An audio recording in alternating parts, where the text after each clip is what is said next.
this first time conversation about her life and Justin and her mom. God. Her mom's a heroin addict. Oh my God. And she's still active, right? Yeah. Oh my goodness. She met her mom for the first time in December. Wow. Yeah. The first time ever? Ever. Holy moly. She has a brother that she wanted to meet. And so she went and met her brother and her mom. She was really wanted to meet her brother. She still has resentment towards her mom. Yeah. Wow. It was so good though. Was she able to connect with her brother? She said it was a little bit weird. Yeah. Yeah. He was a little bit standoffish. Really? Yeah. He's he's been through a lot too. Like he was raised mostly by his grandma, Yeah, because he got the same mother. Mm-hmm. So. Yeah. She's not a good mom. She stopped coming into Aurora's life when she was 2. Oh my God. And then so she Aurora. So is her brother younger? Or? Yeah, younger. He's 15. Yeah. How old's Aurora? 22. 22. Mm-hmm. Yeah. Yeah, but that episode was really good. How's everything going? Are you pre-recording or did you, we're live? Oh, we're live. Yeah. Oh, we're on Michelangelo, are we live? I don't have an intro yet, but so I just say Michelangelo, are we live? And then we put it in. Yeah. I mean, we just let the whole beginning conversation go. Yeah. And then just kind of just keep talking. Love it. I think it's like, for me, it's the easiest way to go. Yeah, more natural that way. Mm-hmm. Yeah, because I've been watching other addiction podcasts, and people are like, today we have Ken Seeley and Eric McLaughlin. But actually, Ken's co-hosting with me today. What? So you're on He knows all my secrets. Yeah, that is why. This is bad news. Where's the door? We are going to Can you open that again, please, quickly? We're going to let it roll. Yeah. There's no rules to this podcast either. It's like just whatever. Yeah. Whatever. I'm good with everything. No phones on the table. No, I'm good with everything except no phones on the table. I'm playing. Get rid of that phone. He's going to check his notes to make sure he doesn't let me buy with anything. Right. Can't forget anything. Yeah. So you're on the spot. All right. Is the real deal. It's a good place to be, I guess. No. Just turned white as a ghost. No, I did not. You can see me. I'm flush. I'm cold, but I'm flush. Oh, is it cold in here? It's perfect. Okay, good. I like it chilly. Good. I put on a sweatshirt and I got your guys. I saw that. Did you see that? So cool. I got Ken Seeley Communities. Look how nice. I think they screwed up on this one though. It's KS, not PS. Well, it is, the organization is KS, but we had envisioned, kind of seeing mental wellness places take off, and the idea was kind of play on the airport logos, PSP. So wherever we would do a site, that would ultimately be the name of that specific one. So perfect. Yeah. Good to know. Yeah. Because we thought we screwed up. It's all good. Yeah. Drew. What did you do? No, I don't think it was Drew because we got the stuff and then we sent it over to the printers and they had to redo. I think this one didn't have, it wasn't vectored, and the vectored people sent it back wrong. I think we didn't realize until after we printed. They also really screwed up too because Hope Lodge is not on here. I noticed that.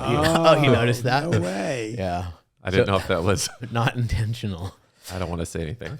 We had to send the ones that we sent up to the staff at Hope Lodge. We sent them back to the printer and then sent them up. So let me see what they look. What do you have on there? We got Hope by the Sea, Pillars, Serene Behavioral Health, Ken Seeley Communities, and Mental Wellness. Nice. And Hope Lodge should be on there. Yeah. Next printing. Next year for sure. We're not going to screw up. So what's going on good, with you guys? I like that look. Thanks. Do you like the blue? I love the blue. Nice. Yeah, it's good. My favorite color is blue. Yeah, mine too. I'm supposed to give personal facts, right? My favorite color is blue. We're going deeper than that. Oh, that's what? My birthday is in January. I'm an Aquarius. Oh, you're an Aquarius? But so end of January? Yes. Oh, January wow. 26th. Yeah, I'm a Capricorn. Okay. So I'm January 8th. All right. Early January. Yep. I was born on Elvis Presley's birthday. Oh, really? Yeah. Wow. Do you have any guys have famous people? I do. Paul Newman. Paul Newman. So that's where I get my looks from. Yeah. And then Ellen DeGeneres, where I get my humor from. Oh, wow. They're my parents. Yeah.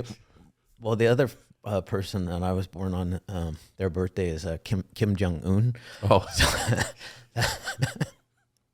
I think that one's funny. yeah. And weird.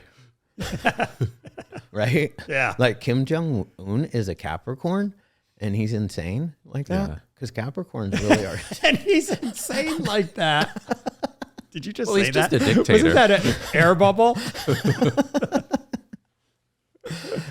What about you, Ken? Scorpio, October. But I don't know anybody born on my birthday. I never really looked into it. Really? Did you? I don't remember anybody, but We've been together almost 19 years and you didn't look? you didn't know who was born on my birthday. You barely know my birthday. That's not true. He's very sweet and always makes the birthdays extra special. So I see that actually. yeah. You guys go to town sometimes. Yeah, we have fun. Yeah, you do. Yeah. You did a big job on my 60th this year. Oh my God. Oh, nice. Maybe maybe you can come down and help Donna plan my 50th. Yeah. It's just coming in January. Yeah. Where do you like to do? What do I like to do? I think I would like to have but see, I'm stealing it from my mom, so that's not fair. But like a yacht in Newport, that would be like super It's nice. Yeah, really nice. Well, I used to do events before I got into the recovery field. Well, before I got into recovery and the recovery field, I used to do events for a movie studio. So I have a lot of experience, like in creating an environment for those kinds of things. And it was really fun for his 60th. We did a big party, kind of Hawaiian theme, because that's where we live right now. And that's one of the things I've always loved. When I got that job, I really hadn't had much experience. I had a lot of food and beverage. That's my background. The original people pleaser job. Yeah. Serve food to people at McDonald's. It is. It really was. And I always thought I'd own my own restaurant or something like that. And then came into events at this movie studio and it was like, oh my God. I was on the lot with, where they filmed all kinds of big shows and got to do events, like little events from 10 people to these huge, giant 4,000 and 5,000 people movie premieres. So that's been a skill that served me well to be able to help plan parties. So we've had some pretty fun parties. You should have seen Ellen's 50th birthday party. Oh my God. Yeah. That was amazing on the lot. Every star Oh, at the time was there. Were you guys, did you do it? I was actually in a different department by then, but I got invited as a guest. So, Oh, nice. Yeah. So you guys went? Oh yeah, we went. It was, man. so cool. every Yeah. celebrity that you could imagine was there. Oh, for sure. Oh my God. Every celebrity loves her. Yeah. And it was interesting because there was no media there. So they were all drinking. So they nice. could just be themselves with Yeah. no cameras. So it was really so much fun. Very cool. So you That's- can plan something like that for his 50th. That's hilarious though, because that's something I don't know a lot about you. But that's actually something that's really cool that I got to learn about you today. There we go. Yeah. The whole point of doing this. Right. I'm an open book. Let's talk. Yeah. Well, the worst part was for my 60th, he did, it was kind of like the Hawaiian Cheech and Chong.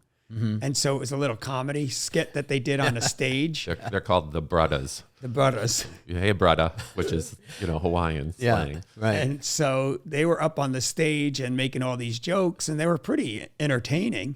And then they were like, oh, let's get Ken up here on a stage. Okay. Yeah. I did not plan that part. I was didn't know they were going so to do that. upset. You were? Oh my God. They put up. So there's a Hawaii tradition on birthdays that you get lays. So you say, oh, I got laid on my birthday. Right. I don't know that. I don't think that's why they do it. But so he had about 700 lays on his, shoulders. And they brought him up on stage and put him in a hula skirt. A grass hula skirt, like from the 70s. Yeah. Okay. Yeah. And as he's wrapping around me, he goes, oh, mama, you're big. I was a little bit heavier, and he was like wrapping it around, and the pictures of me look like a box. Okay. Yeah. It was not attractive. And then when I'm getting up there, he plays music, Hawaiian music. Oh, move your hands like this and move your hands like this. And he's like, and now move your legs, like this. And so I'm doing it. And then he starts playing chicken music. Bark, bark, bark. It was a good laugh. It was horrible. I was like, I'm going to kill him. Yeah. He tried to get me up, but I said no. You said no? I said no. Oh, man. I like to be behind the scenes. Yeah. It's kind of my comfort zone. Yeah, that's what I've noticed Yeah. about you. Yeah. You do a good job behind the scenes, though. I think so. You know, I think that's part of what, Ken and I are husbands, obviously. And then we've been business partners. I left Warner Brothers in 2008. Yep. And I had been he had the intervention company back then. Right. And I had been doing kind of some like back office work. I would help hire people, do a lot of the training, pay bills, send out contracts. So it was my first kind of exposure over that 4 years from when we met until I came full time. And then, so I took kind of the administrative role. Ken's the dreamer and I'm the dream killer. It's true. So I think you and Ken are probably, kind of have a similar vibe. And there's probably someone in your life who's a dream killer. Penny. Yeah. Your mom, okay. Penny. See the balance. That's it. Yeah, and you have to. I think it's great to have that balance, And sometimes I got overruled, And Ken was really. He's always like, what else? What else? What else? What else? What else? And I'm always thinking, wait a second. We have to figure out how to staff this, how to strategize, how to set this up, how to pay for it, how to do it. And there were times where we moved to Palm Springs in 2011 or 2010, and we opened a sober living there.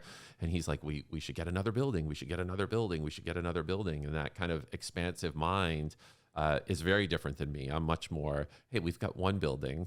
Let's just kind of take that. That's enough, And let's put a business plan. What's a business plan? Yeah. Yeah, I could. Like, what? Ken sometimes Let's just do it. He's sometimes a little dismissive if someone brings up something to him that would potentially block my dream. Yeah, block his dream. So we had met maybe, I don't know, we'd been together maybe a year, and I was kind of doing a little more with Intervention 911. And my background in education was as a hotel restaurant management major. So a lot of business stuff, like stuff like accounting and, mission statements and organizational charts. So we were on a plane one time, and I had done some work on kind of like a mission statement and an organizational chart. And I was like so proud. I'm like so excited. I'm like, oh, see, he's laughing. He knows. He knows what that means. So I had it drawn out. I had spent some time on it, and I was like, oh, hey, I want to talk to you about this. I want to see what you think. And he's like, what the hell is that? And I was like, it's an organizational chart. He's like, why do we need that? I was like, it was like French. It was before I had kind of understood Ken's ways. So I kind of took it a little personally, and I put that org chart away. Back in the folder. And we did it anyway. We did it anyways, right? Yeah. So that's kind of, that yin and yang. It's been helpful, though, but it's really helped me, too, in terms of kind of thinking, Ken, whenever he speaks, he always talks about, like, dream big. Dream bigger than you ever think you could. And no one ever told me that as a kid. Right. I was told, and I don't think this is a problem. I was told, do well in school, get a good job, be nice. Those were the kinds of things. And there wasn't a lot of room for who are you and what do you want in life? We're not taught that as children, or at least I wasn't taught that as a child. But one of the things that Ken has is this like gift to imagine any possibility. And that has filtered down. As much as I am the dream killer, I've also kind of learned to take off the brakes of what can be, instead of always saying, I think it's helpful to have someone who says, well, what about this? What about that? What about this? How are we going to do this? Not really. That's not helpful at all. I think this is going to be 2 against 1. I'm just the moderator. Well, I think it's helpful to have Okay. someone who does that to keep things in check, but it's also helpful to kind of not let that limit what you do. Because the person that puts the most limits on themselves is themselves. You know, I put more restrictions, limitations, prohibitions on myself than anyone else ever would. Right. You know, and people are going to accept what you give them. And if I give them, you know, like half a dream or you know, something that's not like true or authentic to myself, they're not going to be the one to say, "Hey, Eric, dream bigger." Right. You know, I've been lucky to find someone in Ken who does think like that. You know, and you hear that time and time again. You know, I've heard him share a lot. And What's that mean? well, A lot. It's good. A lot. It means that people like you to share. Yeah. Okay. I'm Ken. He's like, first one. I'll never forget. Remember John Southworth? Yeah. We were in London. We flew on the red eye over there. And somebody over there that I got sober with in LA said, "Oh, you're coming to London. You want to speak at my meeting?" And we were like, "Sure." I was like, "Sure." So I spoke at the 12-step meeting. Well, we flew on the red eye. on the red eye. We landed, we threw our bags in the hotel, and we went to a 7:30 at night meeting. Okay, let's just say that. Okay. And we slept on the plane, right? No, not all of us. So then, You sound like my wife, man. Okay. She can't sleep on the plane, and I'm just like, I can sleep on a plane. you can. he's sound Back then I asleep. couldn't. Back then I couldn't. Yeah. Oh, here we go. I'm just trying to defend myself, my actions. And late at night. they're sitting in the front row of the meeting, and they're both snoring. I was like, "Are you fucking my support?" John Southworth was snoring too? Yes, him and Eric snoring in the front row. And I'm like, "You're supposed to be my support. I'm in London. I don't know anybody." It was a Right. great share, I'm sure. They woke up when everybody started clapping. Yes, and they their were like, alarm great, clock. great share, Ken.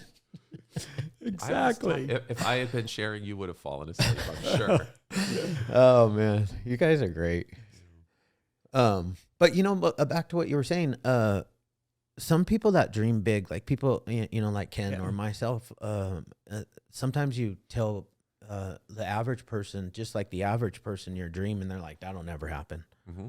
Like, I'm gonna start a podcast. Like, Yeah. that was an idea I had, and this podcast thing is kind of to me like a God thing. It's like, you know, I lost Justin, my daughter's boyfriend. That's my biggest why. I'm not super outgoing, so this is weird for me. But I'm having the time of my life, to be honest with you.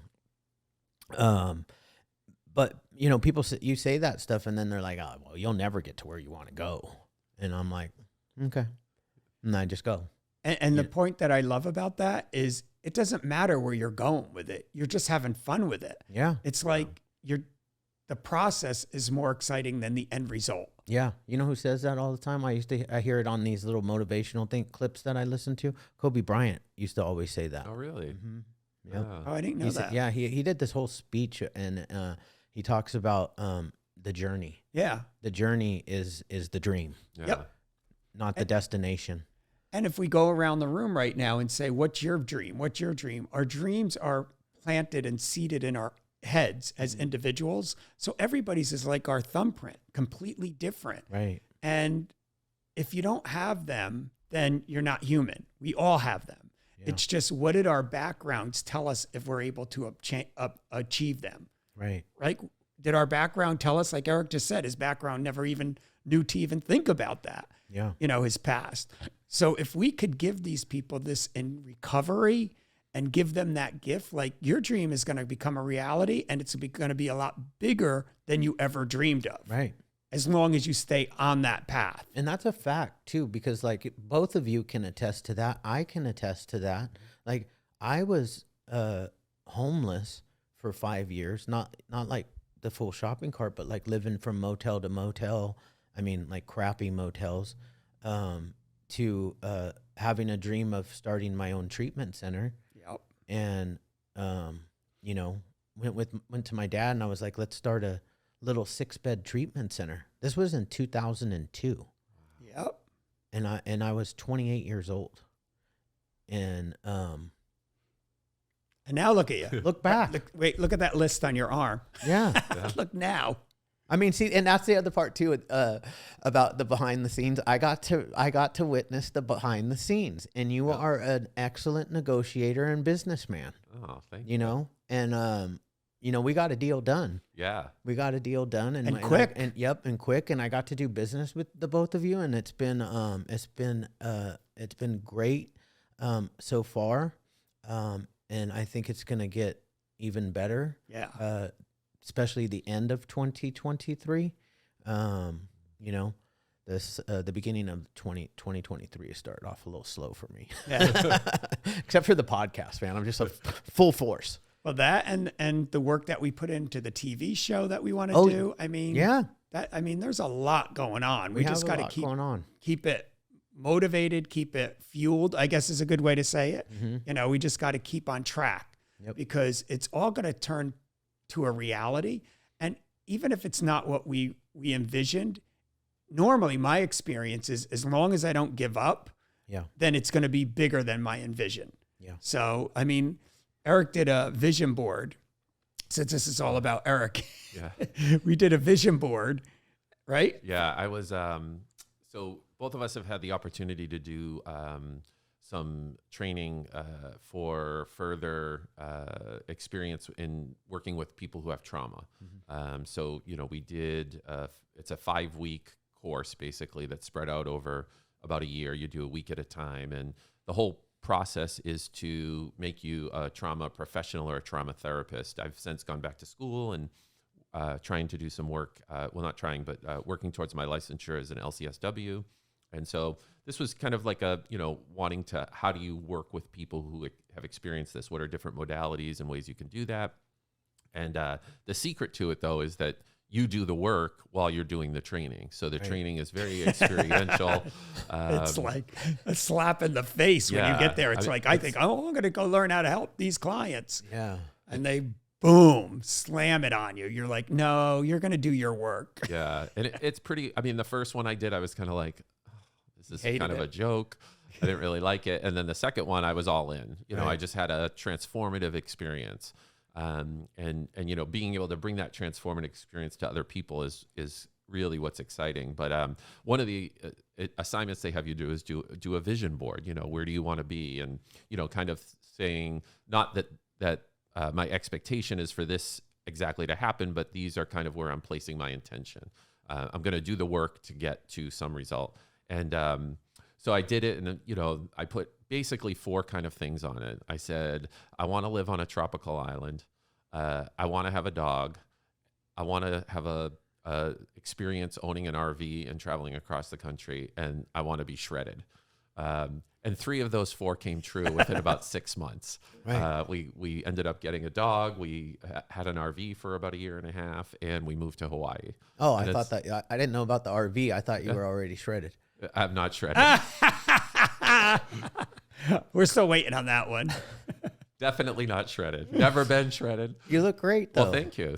I'm maintaining a good, healthy weight for myself. So, I'll blame it on my knee. I've never been shredded, and I'm like running 2.5 miles a day. I mean, it's not a lot. I know it's a lot for me. Yeah, that's a lot. Like, I'm not a runner. So you run every day? Yeah. Do you do treadmill or on the street? Treadmill. Yeah. That's good. Yeah, it's more challenging, and I like those new treadmills that they have. It's not just like their band is more like a tractor. Yep. Bounces a little. Yeah. Yep. And then I do it on an incline so it doesn't hurt my knees. Yep. Which is harder. Yeah. And you burn more calories. So I'm doing 2.5 miles a day uphill and burning. I'm burning like 400 calories.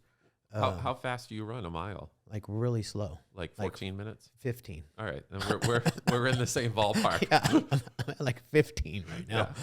So it's not good. Yeah. Well, I can't do a whole mile yet running. I have to kind of like walk. Right. So I'm in that like 15 to 18 minute area, but I'm trying to get back to it. I went yesterday, and despite someone's belief that I wouldn't go. He's been saying it for a month. Well, I'm getting ready to get ready. What can I say? Sounds like our clients, right? I'm getting ready to get ready as they come into treatment. I'll start tomorrow. Yeah. Yeah. I'll quit tomorrow. I'll quit The good tomorrow. Fred I quit Johnson book. vaping a year ago, a little bit over a year ago. That's amazing. Yeah. That's harder than quitting drugs. I mean, that was gnarly. That's hard. I just was like, because normally, like, when I'm working, I have, like, a button down and a tie, Yep. and I dress nice. When I'm podcasting, I put on a hoodie or just like, a casual. I don't want to be fancy.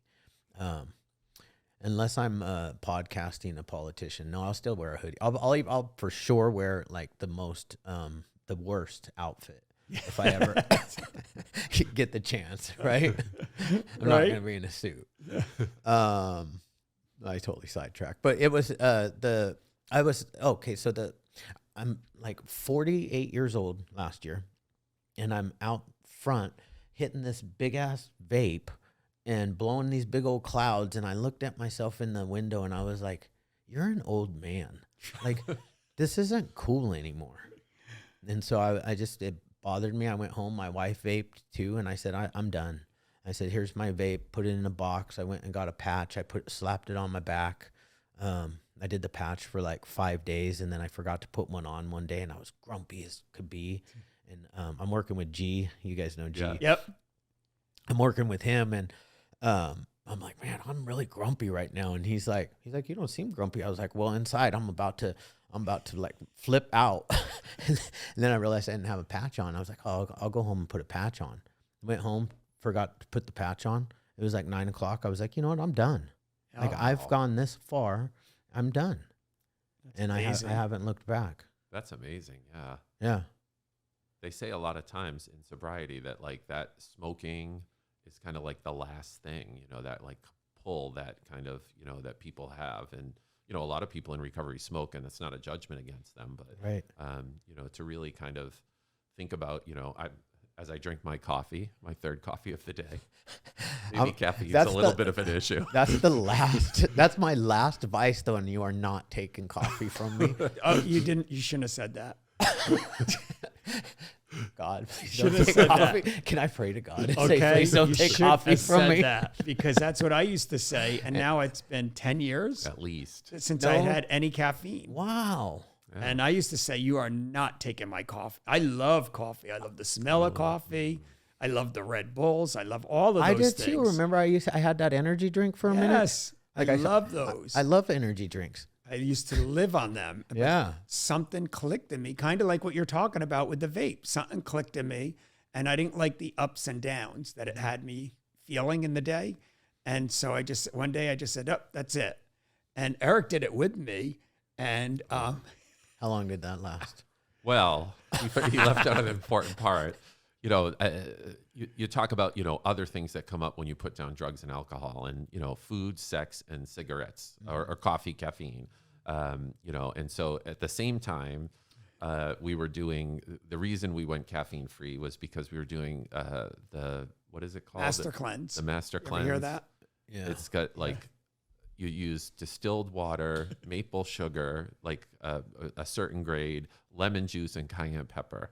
Ooh. And so it was That's all you drink. disgusting. That can't be tasty. No, well, it's not tasty in general, but then we were in the middle of a remodel on our kitchen, and we had no refrigerator. So we had warm cat piss basically sitting in the corner. And he's like, drink some more, drink some more. I'm like, You're "I hungry. can't Drink do more. it." Drink more.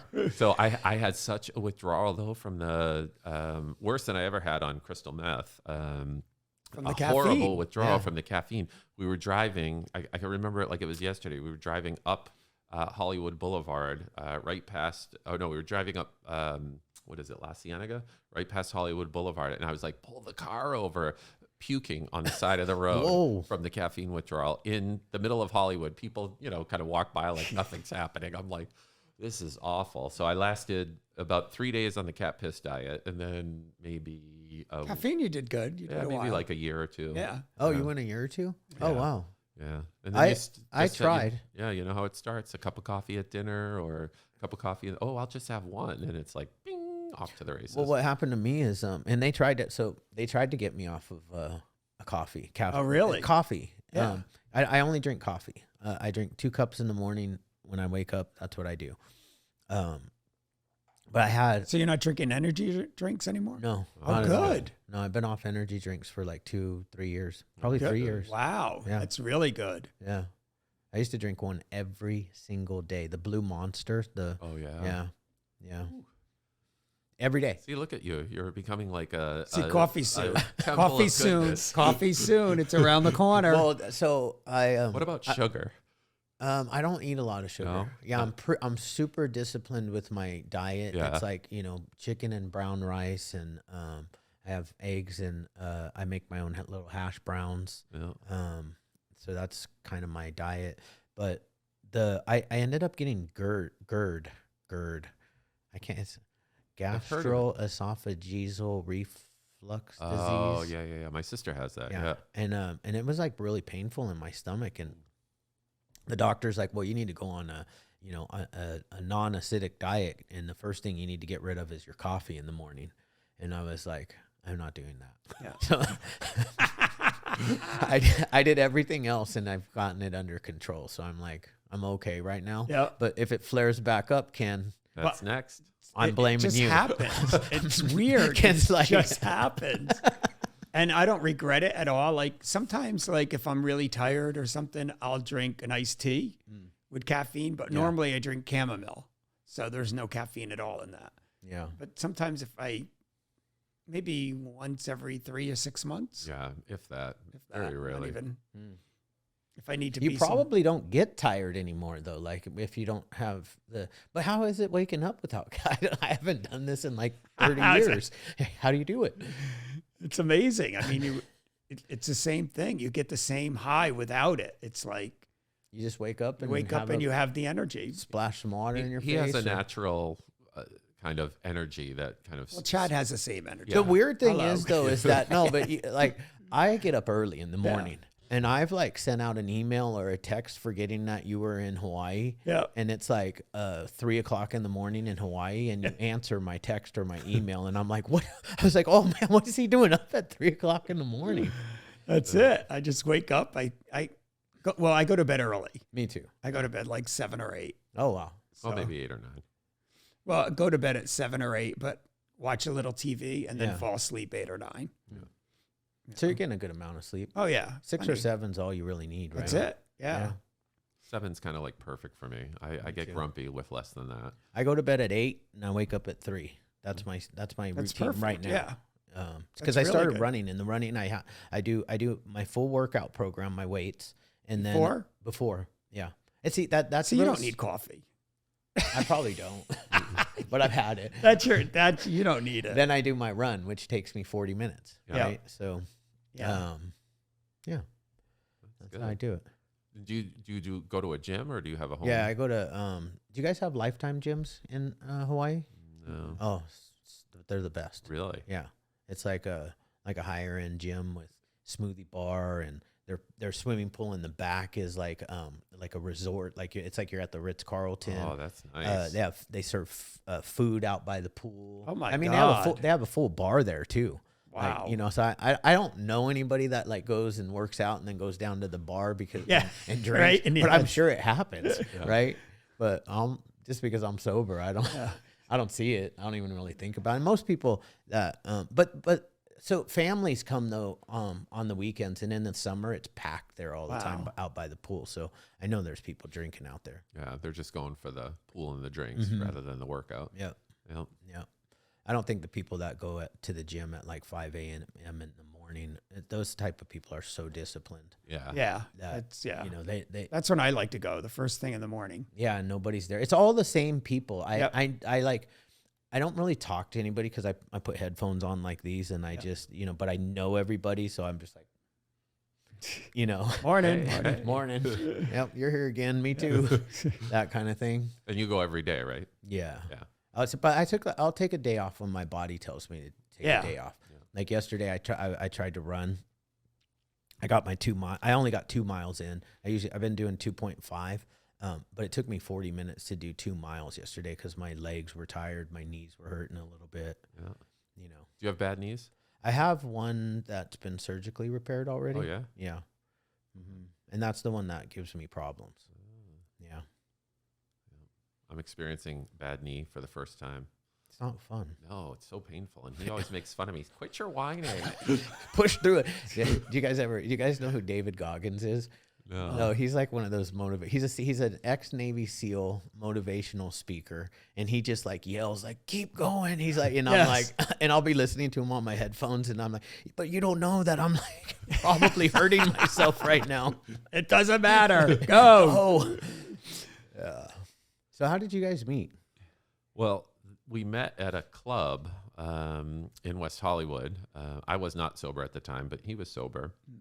And we just kind of, there was a spark. I mean, it sounds weird to say it, but there was, we just chatted for a while, and that was the last time we saw each other for almost 2 years. But there was definitely like, I was still active in addiction. I was a lot of things going on. I was in a relationship at the time. I was kind of, going from, that was just about the time where I was going from, more casual crystal meth use to full-time every day, all day, smoking in the back lots at Warner Brothers, kind of burning down the jungle. I never did that. Could have. I could have. Could have. It wouldn't have been surprising. So, so we met. That's where we met, and I always would think about him, and that was in the time of like AOL, and I'd see him every once in a while on AOL, and then about 2 years after that initial meeting, I had kind of ended my relationship, and I had moved out. I had kind of a release of kind of the need to use crystal meth. I wasn't sober at that time, but I lucked into, without treatment or anything like that or intervention, just kind of realizing that the way my life is going is not going to work. And, I was at work actually, and I had been there all night, kind of using the computer for inappropriate kind of things. At work? At work, because I didn't have a computer at home. And but under the guise of, we have a lot of work going on here. Right. When I worked at Warner Brothers, I mean, we did 300 to 400 events a year. It was a 90, 100-hour week job. Oh, wow, like every day almost. Every day. Oh, yeah, event, yeah. huh? And sometimes, I remember this one time we did these like 5 movie premieres. It was like Terminator 2, the Last Samurai, the Looney Tunes movie, and they were kind of promoting them all across the lot at the same time. And just these huge events. So a lot of, work and effort went into that. And so I was at my desk, and someone who worked for me came in, and she kind of went like that, kind of gave me a strange look. And I thought, oh, maybe it's because I have the same clothes on that I had on yesterday. So she went into her office, and I had to go to the bathroom. So I went into the bathroom, and there was a big white ring of powder around my nose. Oh, no. Use it, and there's no powdered donuts anywhere. Right. You And I'm couldn't like, use the oh, powdered shit. donut excuse. Yeah, no, I like I couldn't just do had that. some powdered donuts.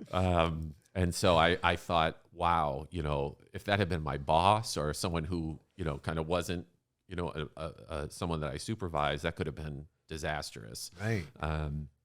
And so it initiated kind of that like process that I went through, at least, of kind of like, all right, I really need to stop doing this, because I didn't want to lose that job. I love that job. Right. I love the people I work with, and I was kind of like high functioning, mentally and emotionally, maybe not so strong, but or personally mentally, but from a work perspective, it helped me do the job. Right. It helped me. I could work the 14, 15, 16-hour days with no problem.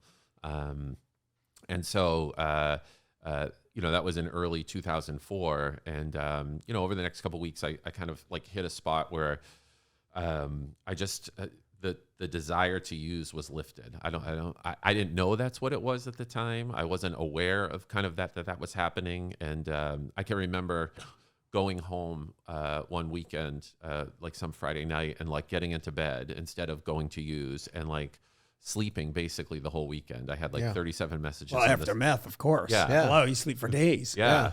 There were like 30. I missed an event at work over the weekend, which was very unusual. I was the kid in high school that got a perfect attendance for.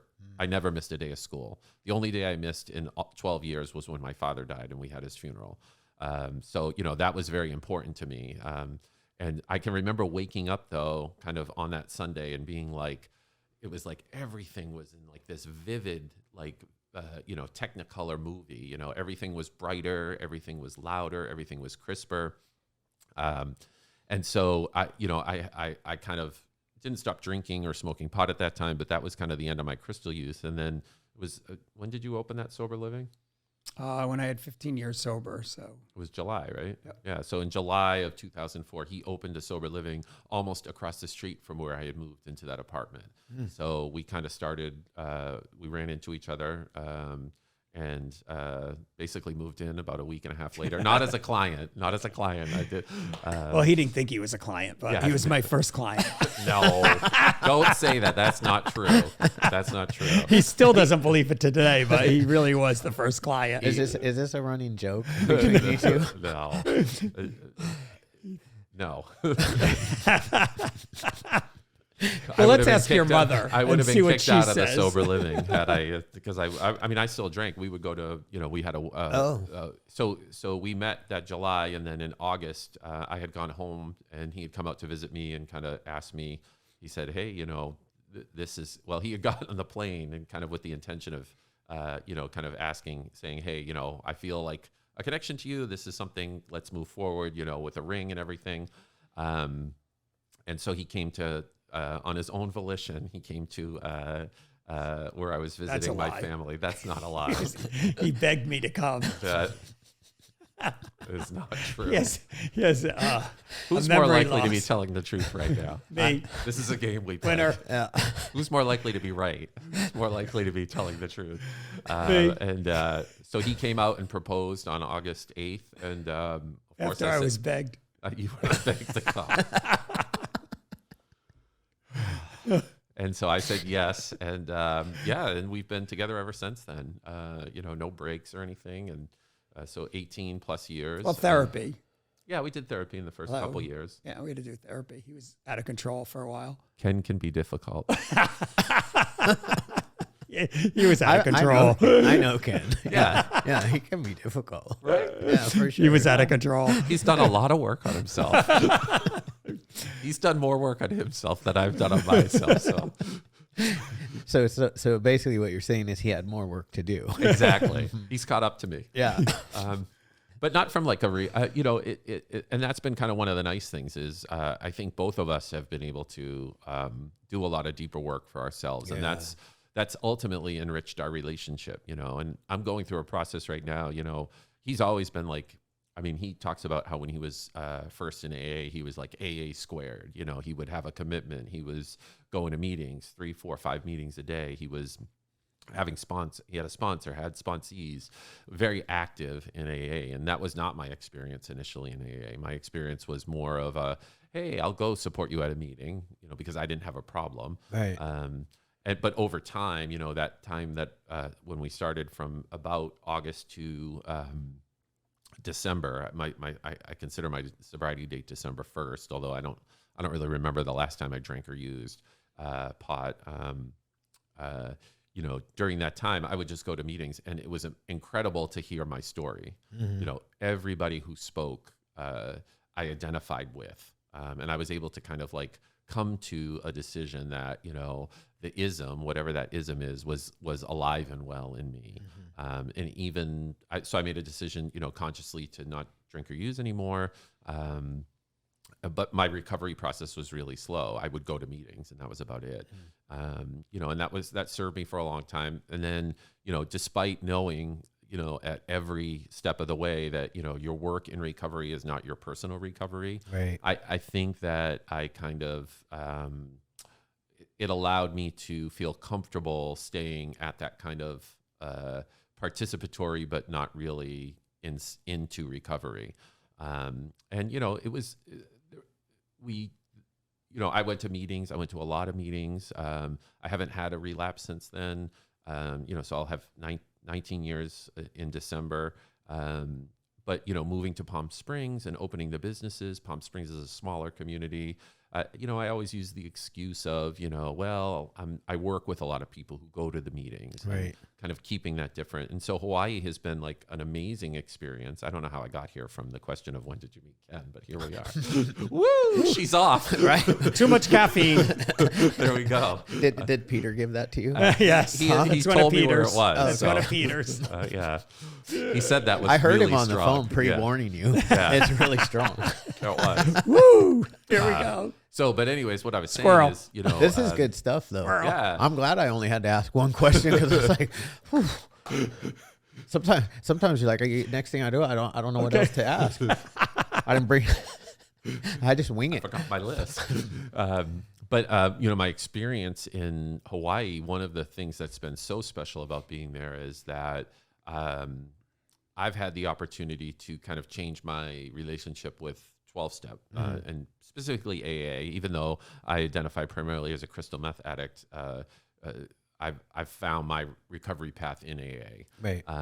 And you know, I've experienced what it means to get like connected at a deeper level. You know, I always thought, hey, I'm connected. You know, I know people. We fellowship. We, you know, kind of do this. But I think for me, what's always is, you know, a concern is, am I doing this to please other people? Am I doing this to make other people think positively about me, or am I doing this for myself? And I think I've learned, in particular over the past year, we found a great home group. I've been authentic and vulnerable and present in a way that I haven't been before. And I think people respond to that. You know, Yeah. I have a lot of people asking me to sponsor them, which has been kind of really exciting and cool to have that opportunity and honor. You know, and I look forward to the meetings in a different way. And I think my recovery for myself, I think all of that's been made possible by the work that I've done, you know, individual therapy, the trauma work, my experience in the industry, you know, in terms of seeing how that impacts. And it's just been like, I feel like I'm on another level now, like, and not in a bragging way, like, oh, I'm, you know, but like a higher self level, you know, for where I want to go. And, you know, we talked about, you know, kind of that, I think that part about the dream, going back to what we talked about at the beginning, is like, you know, I don't see any limitations on where my life can go. Right. You know, I think what's important for me is to, you know, divorce myself from the outcome, to be present in the moment and to accept what is around me and realize that, you know, there's a very small bit that I can control, very, very small. Today, that my hula hoop is small. Right. And that's so freeing. I mean, I've been racked by anxiety my whole life. You know, I wake up and it's like finger in a socket. But today, my life is not like that. Today, I wake up and I can appreciate what I have. You know, I can do a gratitude list. I can say, hey, you know, this is a big thing. This is something to worry about. And then I can put it right in its place. You know, like, I'm going to do the footwork. You know, someone told me recently, God doesn't do the dishes, but I can do the footwork. But the outcome is, you know, beyond my scope. And I love that. It's an easy way to live, and it feels at home with Hawaii. It feels aligned with kind of what I feel spiritually there. And yeah, it's been great. So we met 18 years ago at a club. That was like a 40-minute answer. Holy shit. You had way too much coffee today. How about that for a sound bite right there? Holy- Did you hear that part? Oh my God. Mark that. Oh my God. This is a good time. See, is this fun? Oh my God. I love it. Right? Yeah. So easy, you know? Yeah. I think when you're, you know, I talked about being on that. Uh-oh. Was there a question? Was Was there a question? No. Yeah, I just wanted to say, when you think, like, when I say being on that other level, you know, for me, that's completely internal. It has nothing to do about my financial, my work. Yeah, you it's know, a sense external. of peace. Yeah. We were talking about it the other day in this very room. A lot of cool shit like I get to talk about that I keep inside of me all the time. That's what's kind of cool about this podcast for me personally, because I'm like actually an introvert and I don't talk very much. Yeah. But I have a lot of cool shit that goes on inside of my head. Well, you post it all the time, all that positive stuff. Well, you yeah, could that's- create. Oh, I was like, oh my God, I love watching this. Yeah. So I do create all of that stuff, and that's shit that goes on inside of my head too, Yep. right? And what I was telling I don't remember who, because this stuff gets really blurry. But I remember bits and pieces. But I was saying that, you know, where I'm at now in my life, it's like I have this sense of peace. Yes. And it's because of all the work that I've done. You know, because I have had relapses, and I've had a lot of crap happen to me as a successful man. Because prior to when I got clean the first time, I was, like I said, I was homeless, and then you know, this stuff happened, and I was successful, and I relapsed, and that was rough. But what I realized is that I hadn't done the work. Yep. Like, I had not done the work to have that sense of peace, because I suffer from anxiety too. It's like, you know, and I worry, like, and it's all about the outcome, right? Yeah. I'm worried about the outcome. Yep. And if you can just stay focused in the journey, I mean, And we can't control the outcome. No. So why the hell? So all why are we we can worried control about it? is how we react Yes. to the outcome. Yep. You know, or the one thing that we can change is our perception of what the outcome is. Yes. Like, You know- we could look at it in the moment, like, oh my God, this is the end of the world. Yeah. I can't believe this just happened. Yep. And now what am I going to do? This is everything I was looking for, searching for, and it's gone now. And then 2 months later, a month later, an hour later, you realize it's the best thing that Best ever thing happened. That ever happened to me. Yep. It's like, I would have hated if I would have got my results that I Right. was expecting. Right. It's just amazing how that works. It's pretty good. You know, Pretty because good. that's the one thing that like really sticks with me. It's because, you know, when in recovery, and they always say you only have to change one thing, and that's everything. Yeah. But the real reality is once you do the work, you've only changed one thing, and that's your perception. Yep. And when you change your perception, everything changes. Yep. Right? But you have to go through and do all the work to get there. Yep. And you guys know this, because you guys, I mean, that's what you do for a living, Yep. and that's what you do for yourselves, for your life. And that's what I'm excited about with the new show idea, is getting that out there, because, you know, so many people in this world right now are suffering. Yeah. So many people that don't know that if they just do a little bit of work on themselves, like also what Eric was talking about is, you know, while he was, you know, being supervised for his licensure to get licensed, Yeah. it was pretty much he went to therapy every week for how many years? 4 years? Yeah.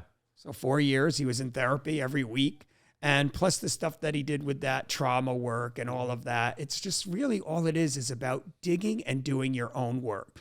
And when you're able to tap into that, your dreams start becoming realities. Yeah. And all of a sudden you're like, how did this get from here to there, when all I'm on is the process? And so what I took the most out of what he said for that 45 minutes was to push him a little harder. No, that's not what I said. Didn't you hear that, Chad? Yeah, I heard it. I heard it. Push him a little harder.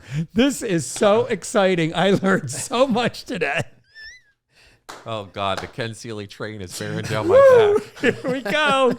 Ken likes nothing better than to push. A little harder, he's asking. I want bigger dreams. Bigger dreams. The sky is the limit, though. And I think that's one of the things, though, too, like having you guys on here, you know, we can offer hope. Yes. Some call it the Hopeaholics, right? It's just Hope. like hope. Yes. We can offer hope to the clients that are like not even in the doors yet. Yes. Like these guys, like I used to stick crystal meth in my veins. Yep. I was insane. Like, you know, and you can be there and you can turn your life around and you can be, you know, successful. Yeah. You know, not just in business, but that's something cool that people can look, because everybody wants to, you know, be able to pay their bills and be successful and have a savings account and a nice car and a family. Like you can have all of those things and you can have a sense of peace in your mind. Yep. You know, and I feel like that's something that we get that a lot of normies don't get. I know. They can they be live their whole lives without super that. successful Yep. and miserable as fuck. Inside. Inside. Yep. And that's the gift of recovery. They'll either like, you know, they'll be divorced, they'll be cheating on their spouses, spouse, stand together when they really want to hate each other. Yeah, we work with this woman. We were just doing a intensive, like facilitating like a 5-day, kind of workshop where people get the opportunity to revisit and have a new relationship with their experiences up to that point to bring about that, what you're talking about. And the facilitator, her name's Caroline Smith. She's amazing therapist and clinician. And, she was saying that she's been hired, she's had people come to her intensive, these like businessmen who are, they hit that part, that kind of like rock bottom, like I got to do something. They got caught cheating or they lost a job that was very important. And she says that, there's this whole group of people out there who don't have the alcohol and drug issue, but have all of the discord, the dysfunction, the unhappiness. And she's seen her business grow doing those because, once one person who has that experience has that shift, they want everyone else to have that shift. Right. Who doesn't want someone to have that happiness and joy in their life? And, that's, I think, part of the good part of what we do, as difficult as it can be. I mean, it's hard working with people who are in pre-contemplation, they're all ready to change, and then suddenly they're not. How I like it when people come in and they use the actual therapeutic terms, because I don't know them. I'll be honest with you. I remember them once you say them, right? But I don't think that way anymore because I'm like the business guy, not the clinical, the clinical. Yeah, like we had our clinical director in here, and I was just like blown away on some of the stuff she said. And Right? I was like, this is great stuff. I know that's cognitive behavioral therapy, but that is so good. Well, like when she broke it down. Yeah. Right? And I knew because she was breaking it down. She never said she was talking about cognitive behavioral therapy.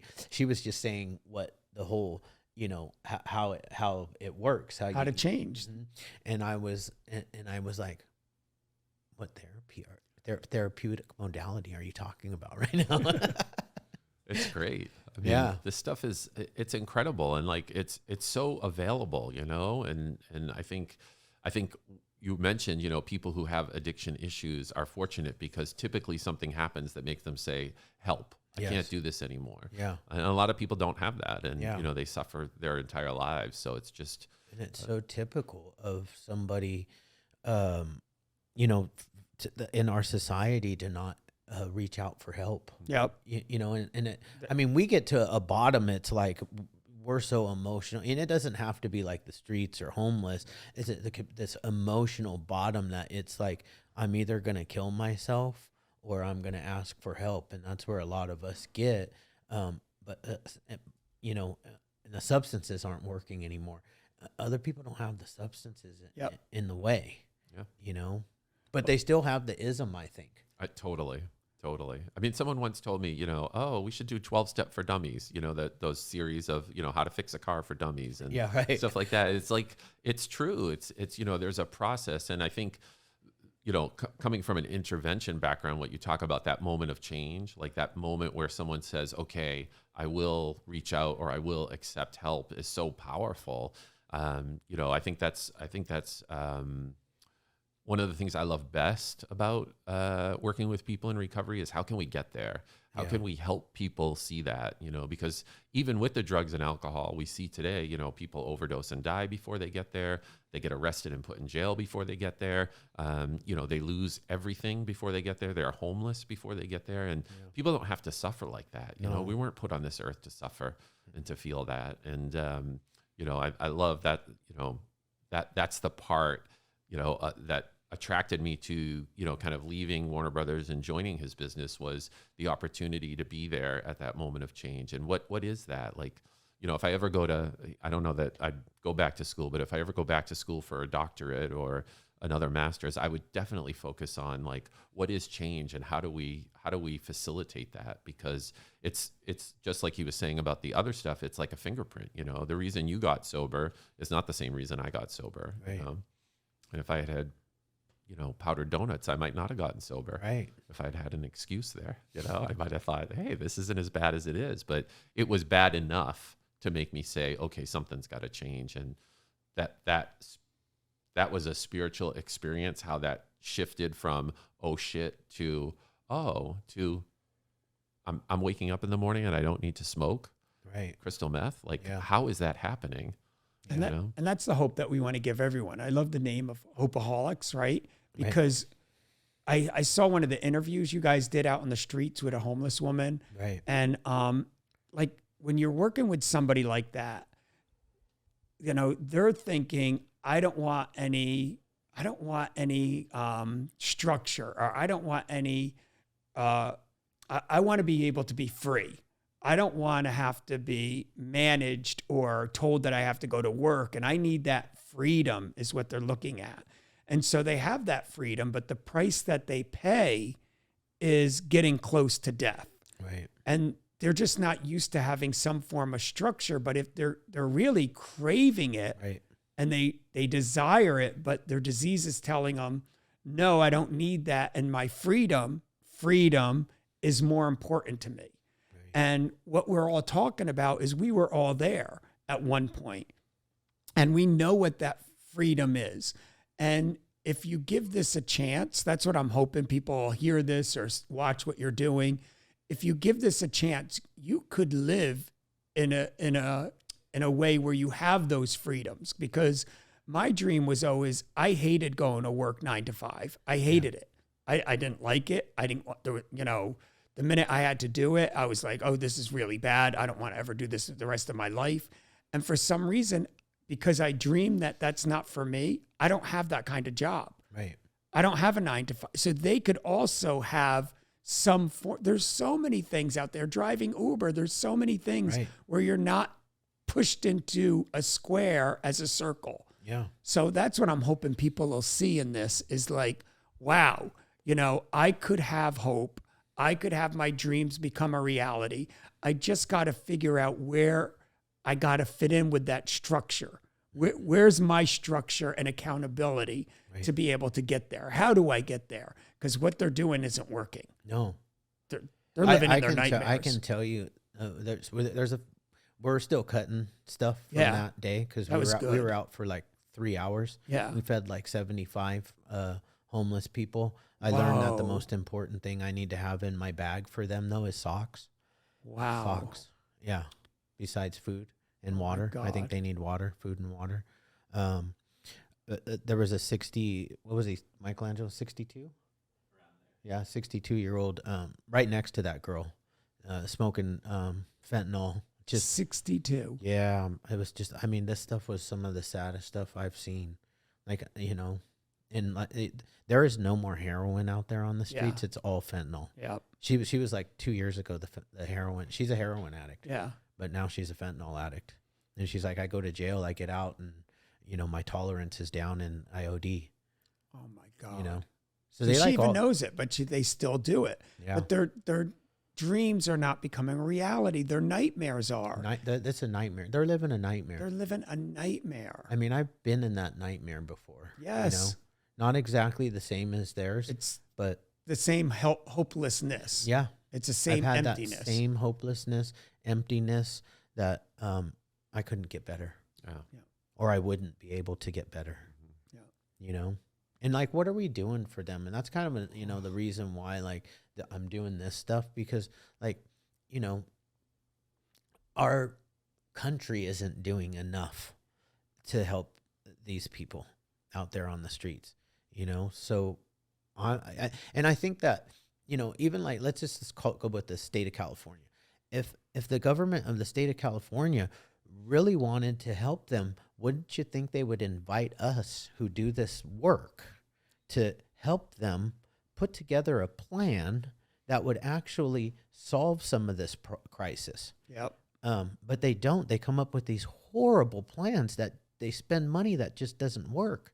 And it's like, so I'm going to... Methadone, right? Yeah, it's a perfect example. Look at methadone, right? It's the same thing. That's what they've been throwing millions and billions of dollars at for so many years.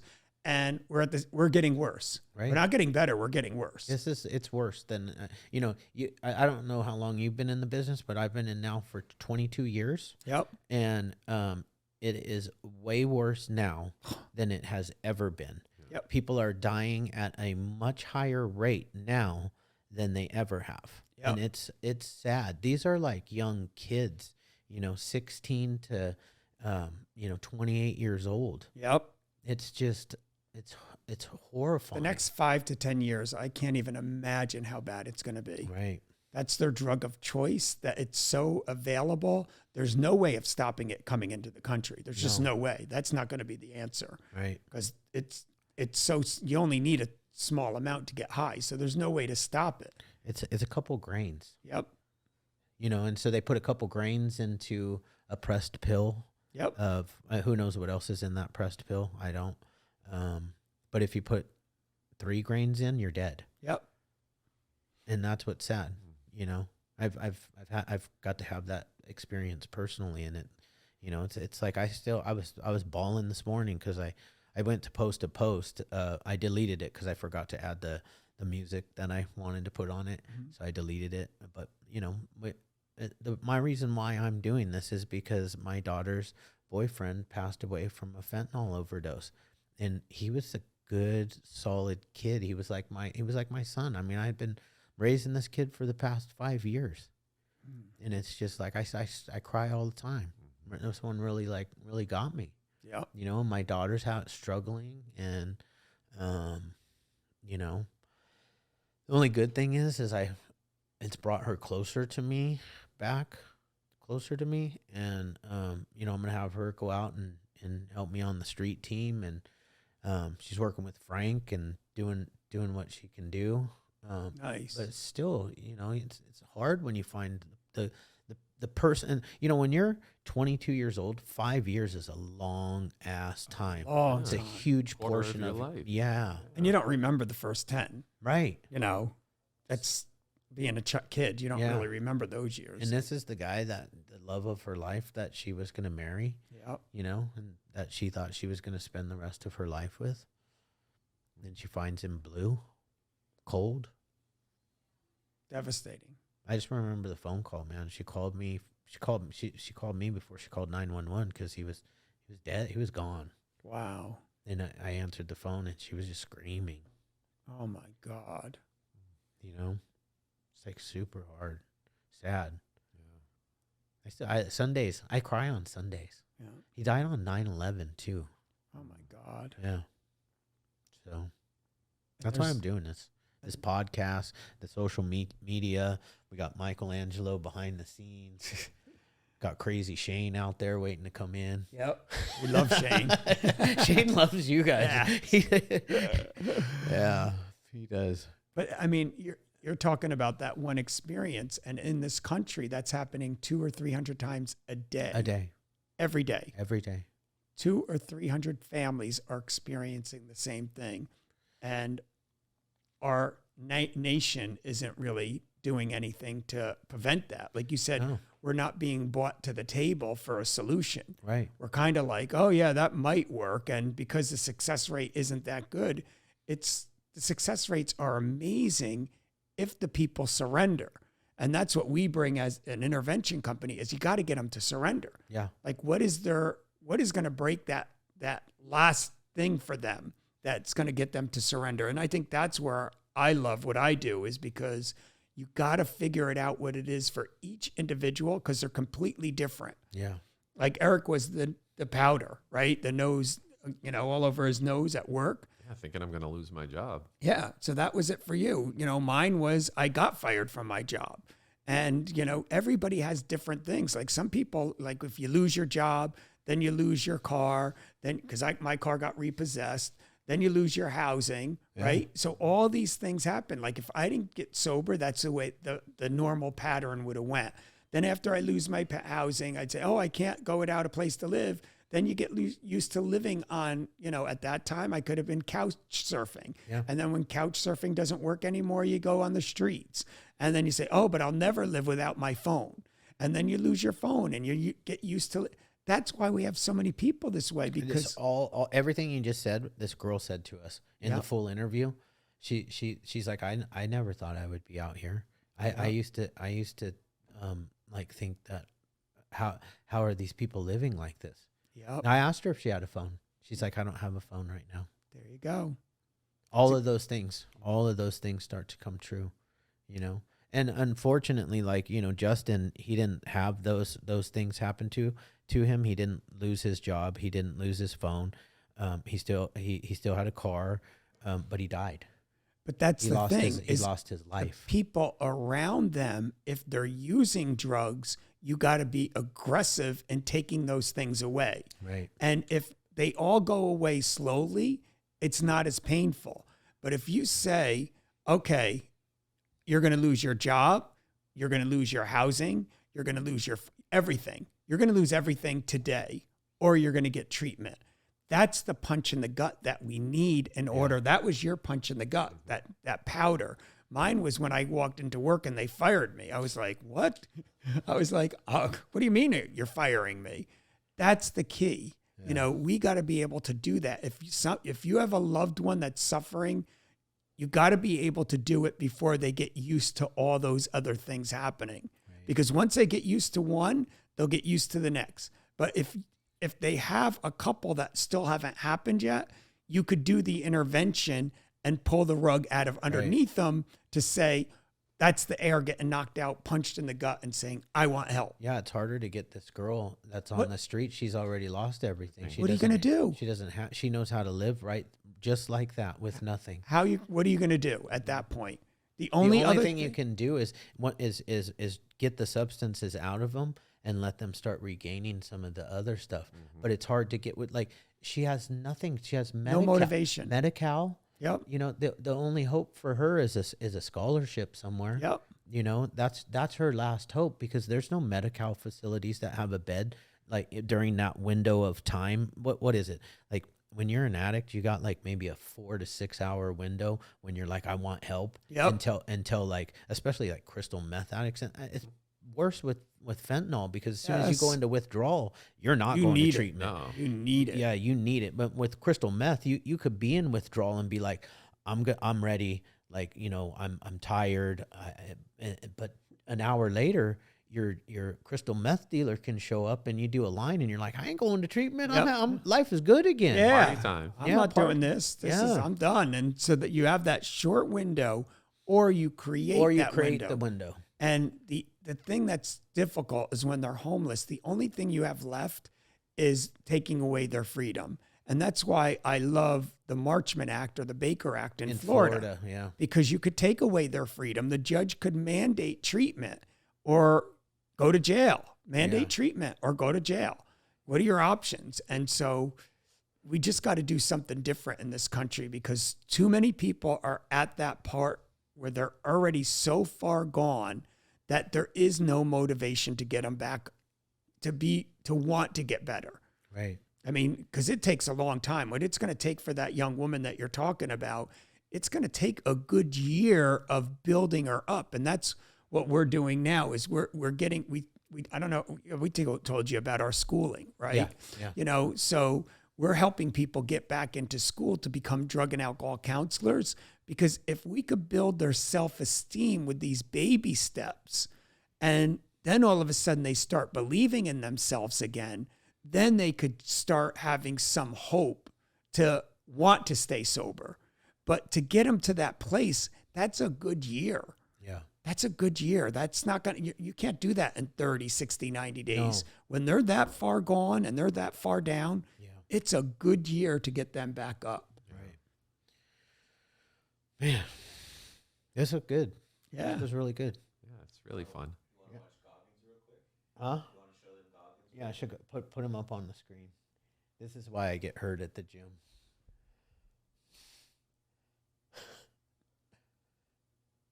Sometimes you get that feeling in life that things aren't going my way.